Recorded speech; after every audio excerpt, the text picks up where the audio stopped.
White House Homeland Security Advisor Stephen Miller, and he's the chief of staff, calls Letitia James one of the most corrupt public individuals. We're going to go after Letitia James in this video and watch how she is guilty of what she accused Trump of. Welcome to John Mike Keene.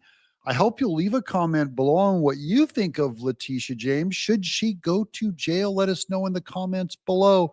Meanwhile, give this a watch. Letitia James says the allegations against her are nothing more than a revenge tour by the Trump administration. What's your response? My response is that Letitia James is one of the most corrupt, shameless individuals ever to hold public office.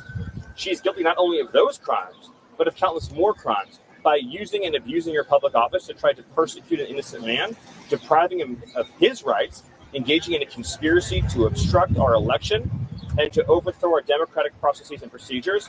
She is guilty of multiple significant serial criminal violations. The bottom line is she go all the way back to the election of when she tried to go after Trump during his campaign, the last time that he won.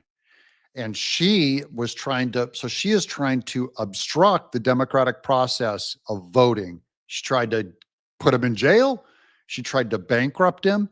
She made up these charges saying that he overvalued his property, which is not true. Deutsche Bank, that did all the deals with Trump, were happy to do business with him. Trump paid him back for the loans that they gave him, and they're happy to do business with him again. That is not the definition of fraud.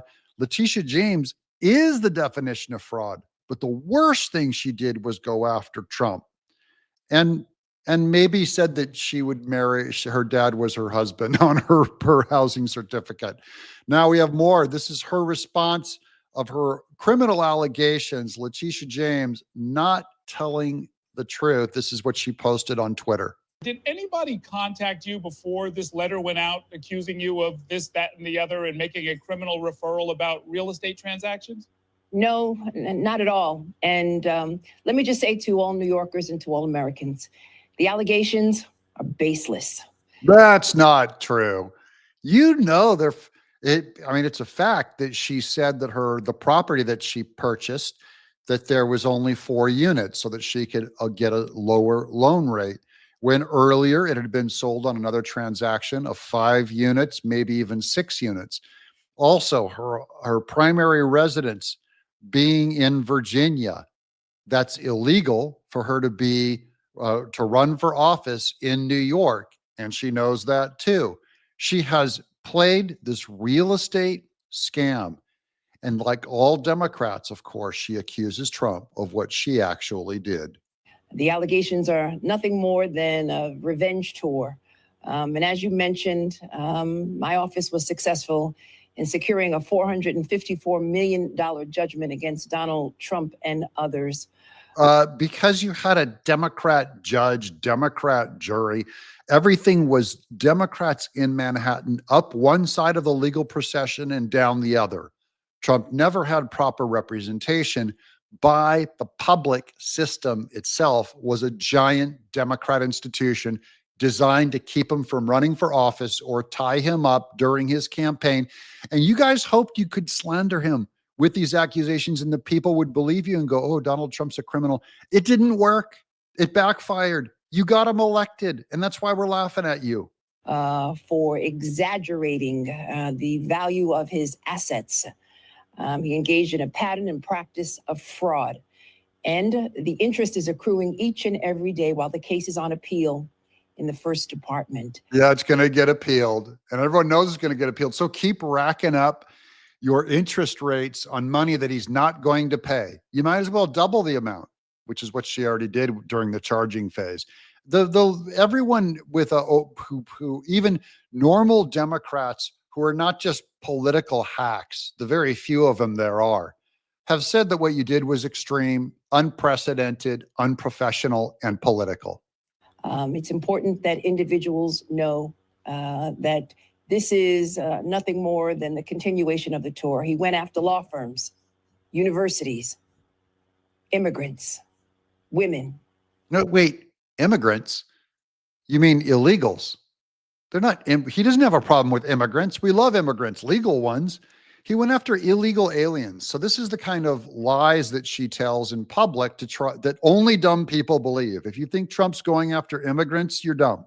I'm sorry, but she thinks you're that dumb to say that.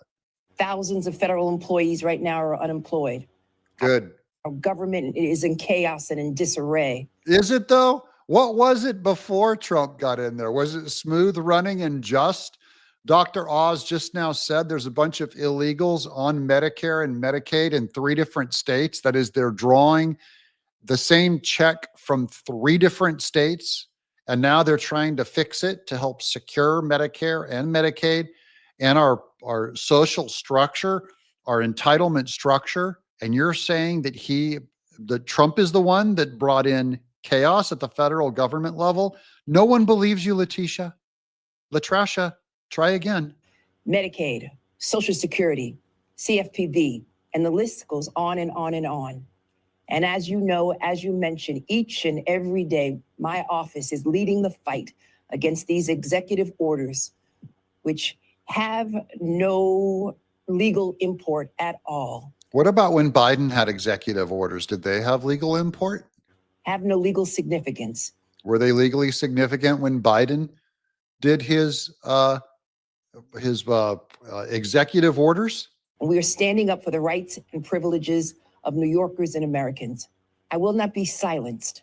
I will not be bullied. I will not bend. I will not break. And I will not bow to anyone. Yeah, keep screaming that out, Letitia. She's getting emotional. You know what that means? Trump's getting to her. What do you guys think? Is she going to get charged? Is she going to get tried and indicted? I'm John Mike King.